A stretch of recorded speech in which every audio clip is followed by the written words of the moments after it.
televidentes, muy buenos días. A mitad de semana, despidiendo también el último día o este mes de julio, le doy la más cordial de las bienvenidas. Me tomo 2 segundos también para felicitar a todo el gremio periodístico de El Salvador por esa labor que a diario realizamos, y hoy que se celebra el Día del Periodista es una oportunidad perfecta para poder felicitar a colegas y también, por supuesto, al equipo periodístico de Canal 33, el equipo de los segmentos de opinión, al noticiero también, y a todos los colegas que en este día celebran el Día del Periodista. También muchísimas felicidades. Esta mañana, en su programa Perspectivas, vamos a hablar de seguridad, de todo lo que está ocurriendo en nuestro país, desde la visión del exdirector de la policía, el ingeniero Rodrigo Ávila, que ya me acompaña esta mañana con nosotros. Ingeniero, buenos días, bienvenido. Buenos días, Samuel, un gran gusto, y aprovecho también pues para felicitarlo a usted y felicitar a todos. Muchas gracias. Sus colegas periodistas, felicitarlos a todos los amigos aquí del canal que pues también hacen labor de periodismo y pues decirles ahí que sigan adelante, que se construye el país con el esfuerzo de todos, y un esfuerzo importante naturalmente es el de los periodistas que hacen todos los días la labor de informar.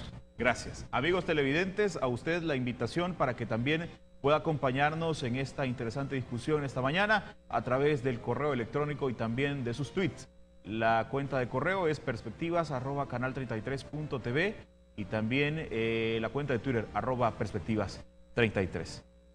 Vamos a iniciar esta conversación. Ingeniero, el día de ayer se daba a conocer un informe que el gobierno de los Estados Unidos hacía una advertencia sobre las facilidades o las posibilidades que existen en nuestro país para el tema aquel de lavado de dinero, el tema de narcotráfico y las facilidades que puede propiciar un punto o un país centroamericano en el paso de la droga hacia los Estados Unidos. Me gustaría conocer cuál es su opinión al respecto. Este es un tema que se ha venido mencionando y que en diferentes dimensiones se habla cuando hay luchas o disputas entre las pandillas por los territorios, por el tema también del narcomenudeo, entre otras cosas.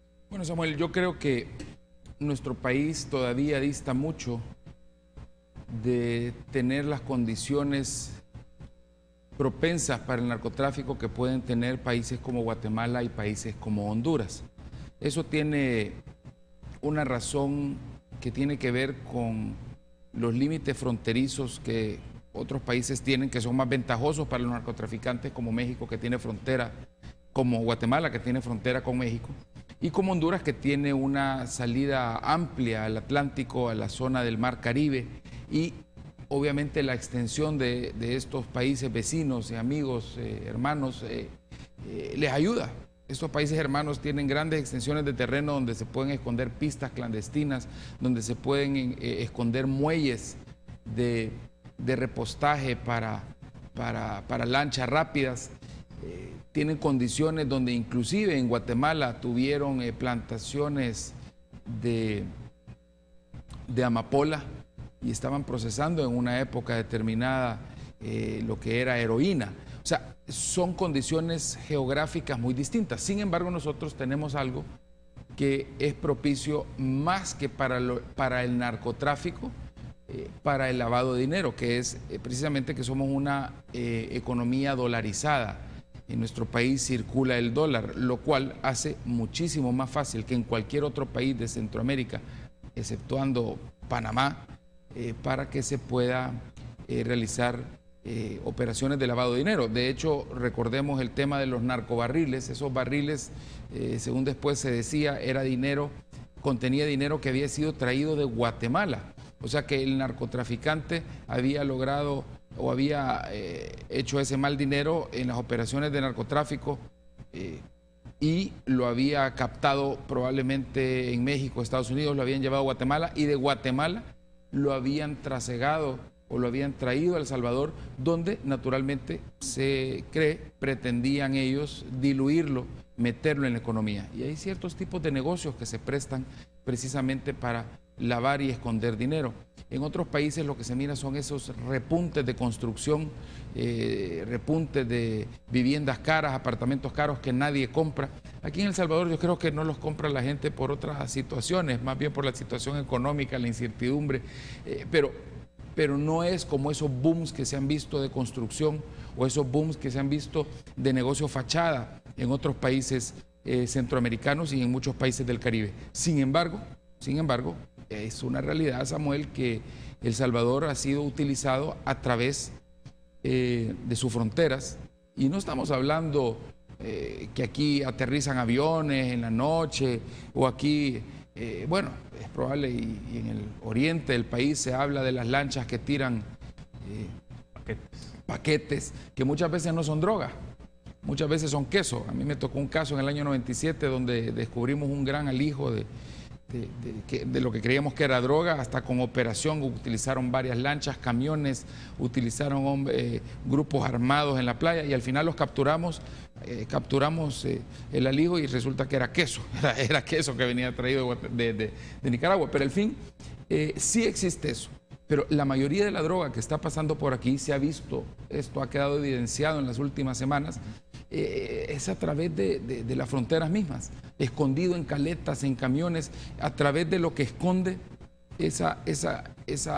ese flujo, digamos, por tierra, que se da a nivel de Centroamérica, y obviamente hay personas involucradas que les ayudan a los narcotraficantes. Es por segunda ocasión en el informe que hace el presidente de los Estados Unidos que sitúa a El Salvador en un país en observación.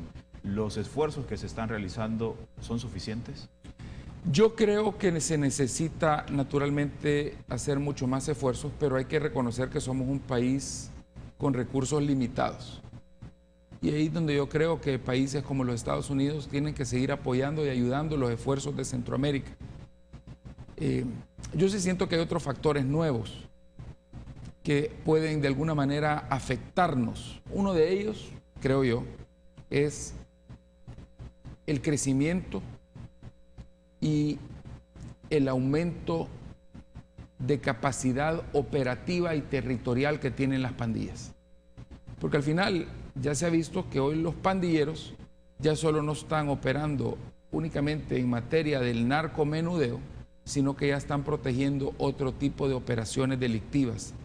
Ya como que se están asociando, y en algunos casos están casi que asumiendo los monopolios de ciertas actividades ilícitas en algunas zonas del país, como por ejemplo pudiéramos hablar de Sonsonate, Aguachapán, donde ya se sabe que son los mareros, que son las maras, los que están manejando ciertos ilícitos ya de manera monopólica. Entonces, si se juntan estos dos factores, por supuesto que estamos corriendo un riesgo. Ahora, yo creo que los Estados Unidos tienen todo el derecho de medir, de apuntar cuáles son sus observaciones y tal, pero al final recordemos que el gran cliente del narcotráfico en toda la región son los Estados Unidos. Entonces ahí es donde los Estados Unidos tienen que hacer un esfuerzo grande también por invertir en la seguridad de la región. Yo sé que se gastan miles de millones en los esfuerzos que se hacen en países como Irak, en países como Afganistán, luchando contra el terrorismo, luchando contra todo ese problema en esa parte del mundo, pero aquí estamos, como alguien decía, en el patio trasero de los Estados Unidos. Y por supuesto, miren lo que ha pasado en México. En México básicamente se llegó a amenazar en algunos lugares de México que fallara básicamente la institucionalidad y que fallara, y yo creo que falló y que colapsó el sistema jurídico y control del Estado en algunas zonas de México, precisamente porque hubo control territorial por parte de los grupos armados del narcotráfico, y hubo al mismo tiempo muchísimo poder, muchísima capacidad de operación por parte de los narcotraficantes, precisamente porque tienen mucho dinero y podían comprar voluntades de funcionarios públicos, voluntades de incluso algunos miembros corruptos de las autoridades. Entonces, ese peligro nosotros lo corremos, pero al final, Samuel, yo digo que todavía distamos mucho de estar en las condiciones en las que se está en Guatemala. Aquí el tema de la violencia principal es el tema de las pandillas. En Guatemala tienen ese problema, pero la expresión es mucho menor. En Honduras lo tienen, pero en ciudades como San Pedro Sula, como Ceiba, en una menor escala quizás en Tegucigalpa, y en algunos lugares muy aislados. Pero aquí, desgraciadamente, este es como que un cáncer que se ha extendido, y solo hoy se libran de ese flagelo y de ese problema algunos municipios en el norte del país, Samuel. De ahí todo el país básicamente está contaminado con este tema, que es un tema que no solo tiene que ver con el problema criminal, sino que ya es un verdadero problema social.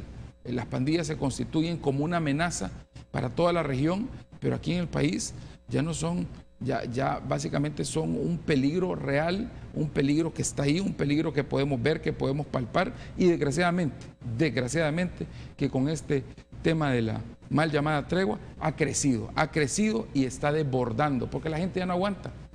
La gente siente verdaderamente esa presión, ese peligro, esa amenaza, y no la siente porque lee los periódicos o nos mira a nosotros hablando en la televisión. No, lo siente porque todos los días está esa presión de los pandilleros que viven o están ahí en la misma esquina de su casa. Hacemos una pausa, amigos televidentes, regresamos. Gracias, amigos televidentes, por mantener la sintonía del canal 33. Gracias. Mencionaba, ingeniero, antes de ir a la pausa, el tema de México, cuando viene el presidente Felipe Calderón y le declara la guerra a los grupos de narcotraficantes y vemos el despliegue del ejército, y al final el resultado fue incremento en el número de homicidios y una guerra con los cárteles de la droga. Pero por otra parte, también acá en Centroamérica, el presidente Otto Pérez Molina habla de otro tema, de la legalización de las drogas. ¿Cuál de los dos o cómo se hace el peso y contrapeso entre el recrudecimiento contra los carteles de droga y también el otro tema que se propone, la legalización de las mismas?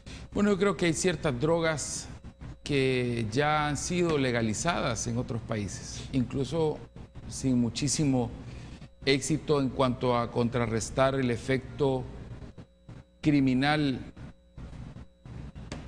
de los grupos que se dedican al narcotráfico. Recordemos que para el crimen organizado, que es distinto a las pandillas, la violencia es un elemento instrumental. O sea, su objetivo ulterior, su fin último no es la violencia per se, sino que la violencia es utilizada como un instrumento para lograr su cometido. De ahí que se denomina que la violencia es instrumental. Entonces, los narcotraficantes operan con esa violencia para pelear territorios, para intimidar a la población, para sacar de la competencia a los adversarios que también se dedican al narcotráfico. Y en México lo que ha habido verdaderamente es un baño de sangre, porque ahí se han combinado dos cosas. Los narcotraficantes de los carteles que operaron en los 80s y principitos de los 90s en Colombia fueron sustituidos básicamente por estos carteles mexicanos, que tienen dinero y que tienen grupos armados que operan a su favor para controlar territorios y para operar violentamente. Yo siento que en México, desgraciadamente, se dejó que crecieran muchísimo estos grupos. Y desgraciadamente en México, precisamente por la corrupción que produce esa cantidad enorme de dinero que tienen, llegaron a tener un gran problema de infiltraciones a los niveles más altos de las autoridades. Vimos cómo inclusive personas ligadas al tema de la seguridad, personas ligadas al tema del ejército, de la armada, fueron puestos tras las rejas porque estaban involucrados con el narcotráfico. Alcaldes, consejos municipales en México totalmente contaminados y controlados y patrocinados por el narcotráfico. Entonces, ese tema todavía no lo estamos viendo aquí, en la medida en que se han visto algunas expresiones, o sea, diputados que están involucrados con eso y personas de mal vivir que buscan colarse como diputados para obtener ciertos niveles de fuero. Eso lo hemos visto aquí, pero las situaciones todavía son distintas. Desgraciadamente, hay otro tema paralelo, como yo digo e insisto, que es el tema de las pandillas, que de alguna manera puede comenzar a generar algunas condiciones para que aquí, de una manera un poco distinta, pero pero siempre con expresiones violentas, se vaya de alguna manera replicando lo que hemos visto en México. ¿Qué efectos ve en una posible legalización de las drogas? Bueno, voy con el tema de la legalización de las drogas. El tema, yo creo que cuando se habla de legalizar las drogas, estamos hablando, como digo, en Estados Unidos no ha dado muy buen resultado. Por ejemplo, en California, en estados como California, legalizaron la droga. No obstante, en otros estados vecinos, como por ejemplo en Arizona, la droga no está legalizada. Entonces lo que existe, y estamos hablando de la marihuana, que es una, entre comillas, droga suave. La marihuana está siendo contrabandeada, traficada ilegalmente desde California para Arizona. Y hagamos un análisis muy breve. ¿Por qué la droga produce violencia? La droga produce violencia en dos sentidos. Produce violencia por el consumidor, que al caer en el vicio de las drogas, se convierte en una persona delincuente en potencia, porque para sostener el vicio de la droga, que muchas veces lo dechaveta, lo saca de sus cabales, esta droga, cuando él la consume, ya no la puede pagar y esta persona busca comprar droga. Entonces, ¿qué es lo que hace? Para comprar droga, lo que sale es a robar primero un teléfono, después a delinquir, le roba a la familia, le roba a los vecinos y después sale a asaltar para poder comprar droga. Entonces, la droga es un generador.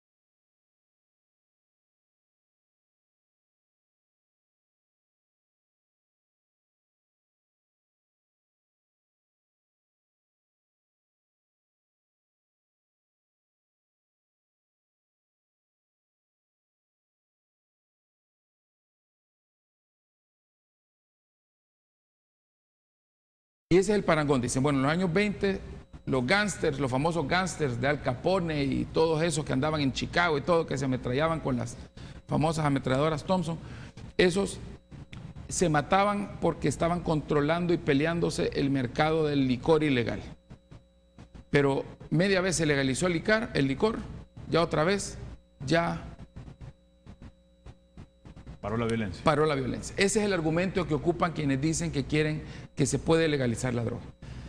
Y yo digo, bueno, al final el licor fue legalizado y ya paró hasta cierto punto la violencia relacionada con la pugna de estos grupos.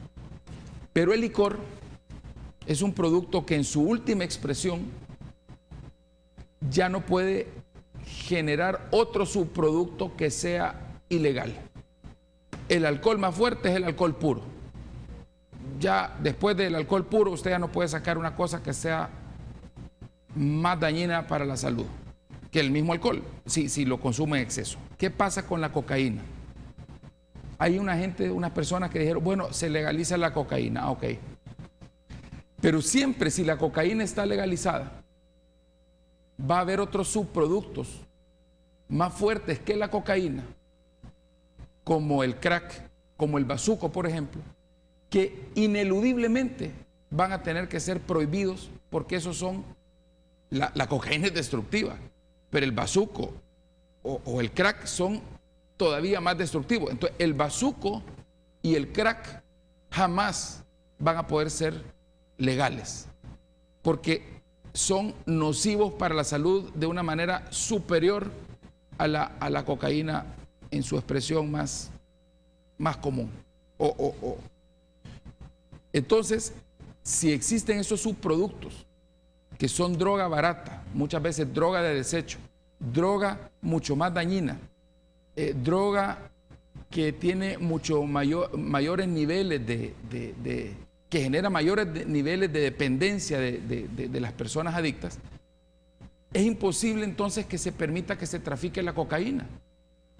O que se venda legalmente, porque al final siempre va a haber quien va a utilizar esa cocaína que pudiera ser, entre comillas, legal, para producir otros productos que ineludiblemente van a tener que ser declarados desde la perspectiva de salud pública como ilegales. Entonces, para mí, legalizar la cocaína es un sueño imposible, porque al final siempre va a generar violencia, porque siempre va a haber gente peleándose, conseguir la cocaína legal para producir las drogas más fuertes que serían ineludiblemente, como digo, ilegales. Lo que está pasando en Estados Unidos, la marihuana para efectos terapéuticos, ahí la están vendiendo en California, sí.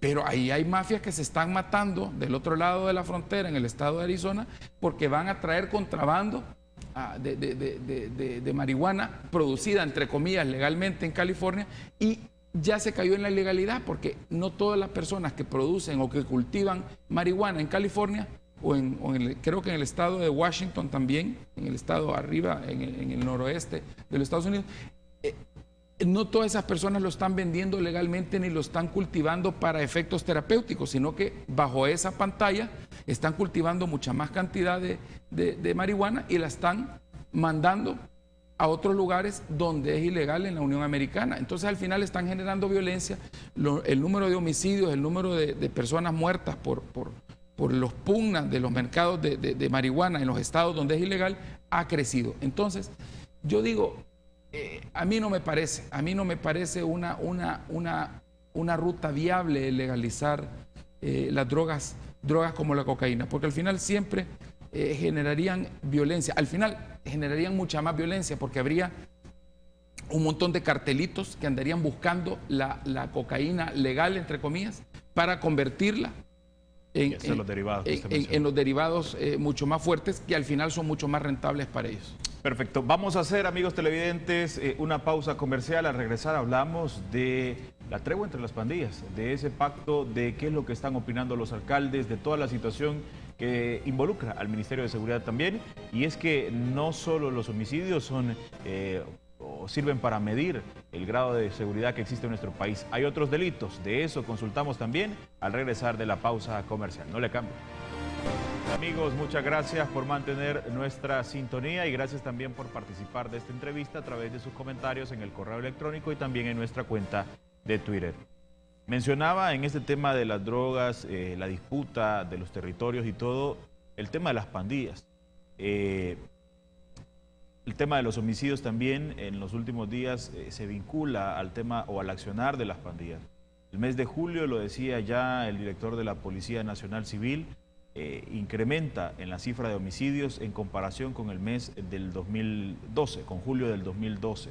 Hay una tendencia al alza en este mes por lo menos, pero dice es normal, y lo entrecomillo, porque julio siempre es un mes que tiende al alza en los homicidios. ¿Es normal toda esta situación? Yo creo que no, bueno, es normal, si lo vemos históricamente en los últimos 7 años, siempre julio tiende a ser un poquito más violento. Nosotros, en términos del calor ambiental, decimos, bueno, es un mes más caliente. Y precisamente eso tiene que ver. Está comprobado científicamente y en estudios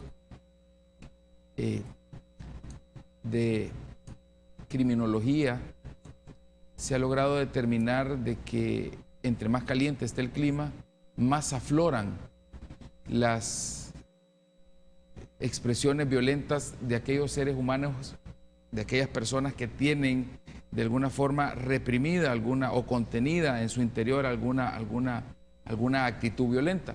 Eso tiene que ver también con que, y yo lo explicaba el otro día, los ciclos que se dan en los centros penitenciarios en cuanto a los reos que salen con medidas de beneficio o los reos a los que se les cumplen las condenas. Por algún motivo, por los mismos ciclos de los procesos judiciales que de alguna forma paran en diciembre y se reanudan en enero, casi que por una cosa de calendario,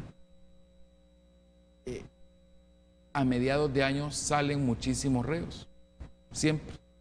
Entonces, eso naturalmente, no todos los que salen a portarse bien, no todos los que salen de la cárcel han aprendido la lección y muchos de ellos salen a delinquir de nuevo. Entonces, por eso es que julio es históricamente un mes más violento. Pero si hoy lo vemos en el contexto de lo que sucedió el año pasado y lo vemos en el contexto de la amenaza que lanzan los pandilleros porque se les quitaron ciertos privilegios que tenían. Con el cambio de ministro. Con el cambio de autoridades en seguridad pública, ciertos privilegios que tenían estos en las cárceles, pues entonces ahí vemos que no es tan casual la cosa, porque estamos comparando no una subida porcentual entre el mes de julio y el mes de junio, sino que estamos hablando de una subida dramática entre el mes de julio del 2013 versus el mes de julio del año 2012. Entonces no aplica ese tema de que julio es típicamente más violento que otros meses. Aquí estamos comparando, como digo, peras con peras, 2012 con 2013. Y si es que se han hecho cargo, Samuel, si es que se han hecho cargo, si es que han salido ahí los mareros diciendo que iban a responder en Quesaltepeque. Hubo expresiones claras, aquí en San Salvador hubo expresiones claras de los pandilleros amenazando de que iban a hacer estas cosas porque se les estaba, entre comillas, ofreciendo quitar la tregua, que se estaba poniendo en riesgo la tregua y que se les habían quitado ciertos privilegios que tenían en las cárceles. O sea que eso quedó para mí que clarísimo, clarísimo, que los homicidios subieron por una deliberada acción de las pandillas. Y se dijo en un momento eso, y hasta salieron unos personeros diciendo que ellos en 24 horas, en 72 horas podían parar eso, y después ahora se están manejando estos discursos. No, para mí es claro, esto fue una expresión de las pandillas. Igual lo tuvimos allá en el año, ya hemos tenido varias situaciones donde las pandillas adrede, deliberadamente, suben lo que tristemente aquí llamamos en una época determinada el muertómetro. Pero creo que ese es el error más grave que estamos cometiendo. Estamos midiendo el clima de seguridad pública únicamente por el muertómetro, cuando hay otros factores importantes que también tienen que medirse, que obviamente son más difíciles de medir, porque habría que hacer encuestas de victimización, habría que ir a todas las personas que viven en barrios y en colonias donde hay presencia de pandillas a preguntarles cómo se sienten. Pero el tema es que la percepción pública de inseguridad es mayor. Otros delitos como los robos, como las extorsiones, como los asaltos, se han aumentado dramáticamente. Y hay explicaciones para eso. Hay explicaciones para eso. Pero el punto es que porque el número de muertos haya bajado no significa que la situación esté mejor para la población. Hoy hay menos pandilleros, hay menos número de pandilleros muertos, pero se mantiene o aumenta el número de ciudadanos no relacionados con pandillas que son víctimas de estas. Entonces, no podemos cometer ese error.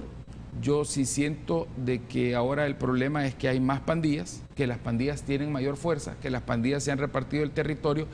Y es que antes usted no los veía, Samuel. Yo le pregunto a los amigos que nos están viendo, antes los pandilleros no se veían, se escondían. Hoy es que salen de la manera más normal, están en la calle y dicen, de este lado de la calle es de la tal pandilla y este lado de la calle para tal es de la tal pandilla. Hoy llegan descaradamente a las empresas, a los comedores, a las panaderías, a las pequeñas tiendas, a los pequeños negocios, a pedir y exigir renta porque ellos dicen que ese es su territorio y se respetan el territorio y por eso ya no se matan entre ellos, porque se respetan el territorio. Eso, ¿quién le ha dado ese poder a las pandillas? Bueno, se los ha dado precisamente el haberlos sacado durante año y medio como que fueran estrellas de cine en la televisión. Se los ha dado el hecho de haberlos puesto en una condición donde casi que se les da un estatus de fuerza beligerante. Bueno, si es que se las dio el secretario general de la OEA que vino, dijo que son fuerza beligerante, como si fueran un grupo guerrillero o como si fueran un grupo político. A mí eso me parece una barbaridad. Y gracias a Dios que no firmaron el volado eso que traía el señor. El señor Insulza traía unos papeles ahí que gracias a Dios que no lo firmaron. Yo creo que hubo sensatez al final, porque eso es una barbaridad. Entonces, todas esas cosas que han pasado, le han dado fuerza, legitimidad, territorialidad a las pandillas. Y lo grave es que ahora los pandilleros se sienten con más garbo y derecho para exigir de que se les trate como a un grupo social legítimo y reconocido. Y eso no puede ser, ni debe de ser. Entonces, yo creo que hay que revertir muchas cosas aquí. Hay que cortar ese ombligo, ese cordón umbilical que existe entre los centros penales y las pandillas que están en la calle. Hay que verdaderamente hacer esfuerzos y potenciar todo aquello que tenga que ver con la reinserción de los individuos que se quieran salir de las pandillas. Pero Dios me guarde seguir hablando de reinsertar a la sociedad a las pandillas y darle un espacio a las pandillas, como si son unos niños Boy Scouts o como si son niños de ¿cómo se llama? De esos que andan en movimiento ecológico sembrando arbolitos. O sea, son maleantes, son criminales, son asesinos, son antisociales. Y lo que tenemos que hacer es ayudarles a que se salgan de eso, pero no seguir hablando con ellos para que se inserten a la sociedad y que nosotros los tengamos que aguantar como grupos. O sea, la gente se está saliendo de sus casas, la gente está abandonando las colonias, la gente está temerosa y vive en zozobra, vive secuestrada en su psiquis, porque los pandilleros están controlando, están exigiendo renta, están manejando territorio y se están convirtiendo, querramos o no, en una autoridad paralela. La gente la respeta y les tiene miedo, nadie dice nada y ahí ponen estos desgraciados en las paredes, ver, oír y callar. Y la gente les hace caso, ver, oír y callar, como si fuera la ley de ellos, la que se tiene que respetar. Y el Estado pierde presencia. Si es que se han tomado colonias enteras. Hay colonias enteras donde aquí lo que hay son casas destroyer, la gente se está yendo y ahí están ellos tomándose esas casas. Si no, y aquí secreto a voces, pero aquí el Fondo Social para la Vivienda tiene un gran problema. Miles de casas que nadie paga, porque la gente dice, ¿para qué la voy a pagar si aquí las casas ya no valen nada? Porque nadie quiere venir a vivir aquí, porque los pandilleros están molestando demasiado, y los pandilleros que se toman esas casas, o cualquier otro aprovechado que se agarra casas y simplemente no las pagan.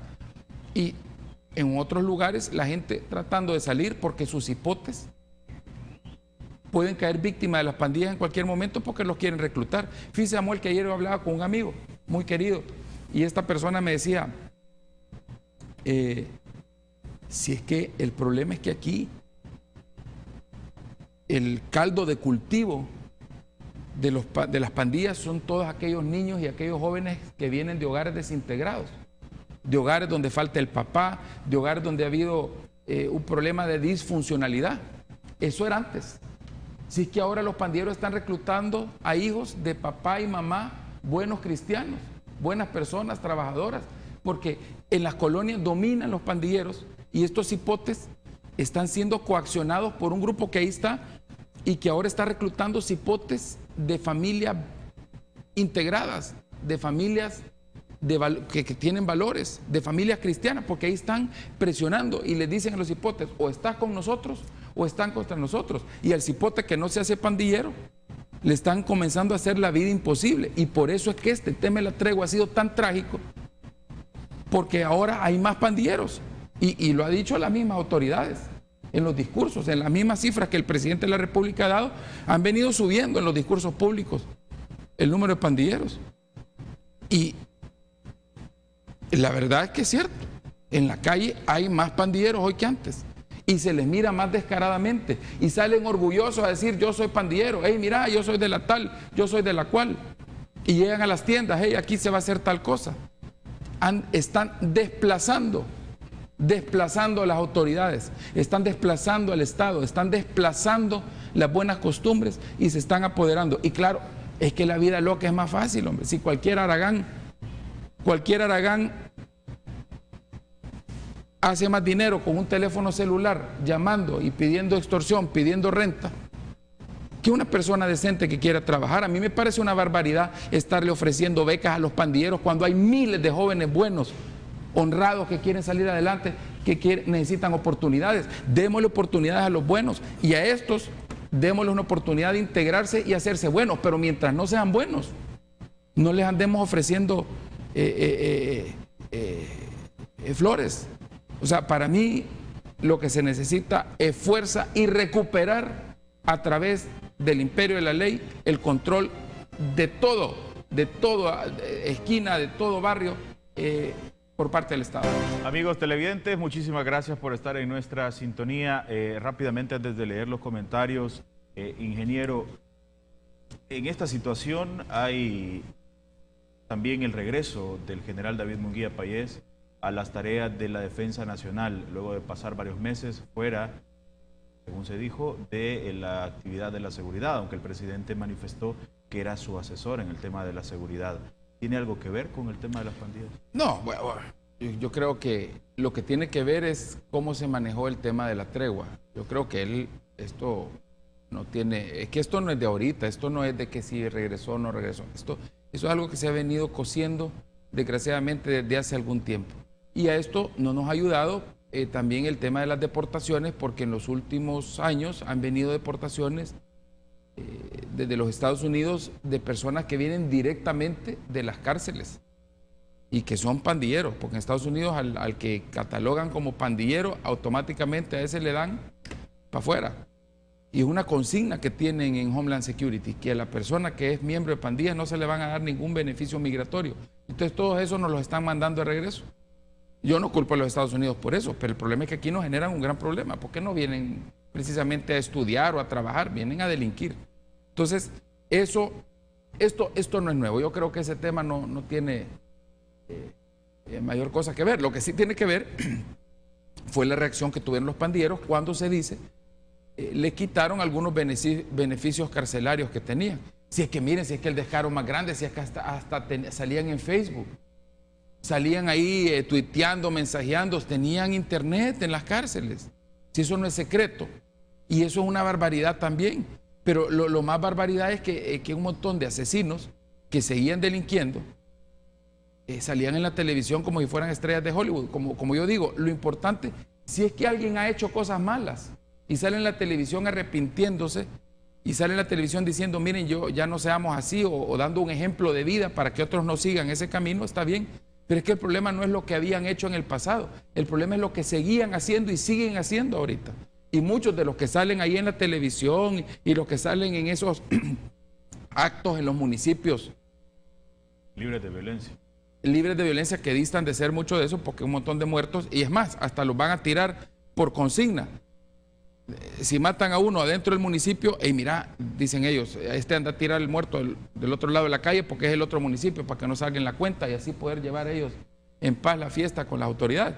O sea, el tema es que hasta un montón de esos que han salido ahí enmascarados y un montón de que han salido en esos actos son asesinos terribles, buscados por la justicia, que todo el mundo en la colonia sabe lo malos que son. Una persona que yo conozco, muy amigo, que vive en el norte, en uno de los municipios del norte de San Salvador, me dice, mire, Rodrigo, pero es que ese que ha salido en la televisión, todos sabemos, es violador, asesino, es de lo peor, y todos los días está renteando, está amenazando a un montón de la gente trabajadora en la zona y ha salido en la televisión.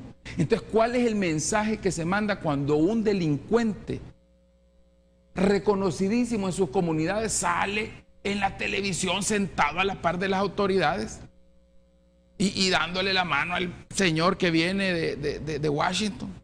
Eso a mí me parece, como digo y repito, una barbaridad, me parece una bofetada, una ofensa a los salvadoreños decentes, a los salvadoreños que no queremos más esto. A mí me parece entonces que lo que tenemos es que simplemente cambiar esto. Y yo estoy de acuerdo en que no hay que desechar lo que se ha avanzado, hay que convertir. A mí me gusta escuchar de que esto hay que convertirlo en un pacto social, pero en un pacto social cuyo fin último tiene que ser que se desarmen, se desarticulen las pandillas, que se desarticulen estos grupos antisociales violentos, porque al final el que dejen de matar no significa que no sean violentos, solo el hecho de que extorsionen y presionen a la gente es una forma de violencia. Entonces, al final, Samuel, yo lo que digo es que en esto lo que tenemos es que poner los pies con la tierra. Y como alguien decía, miren, es que este tema no hay que... Es que miren, este es para mí el tema número uno, el tema de más importancia de nuestro país. Porque ante los ojos del mundo, nuestro país tristemente es considerado el país de las pandillas. Y lo peor podría ser que el gobierno o el Estado mismo contribuya a eso, a que aquí se haga el país el paraíso de las pandillas. Perfecto, vamos a leer los comentarios de los amigos televidentes.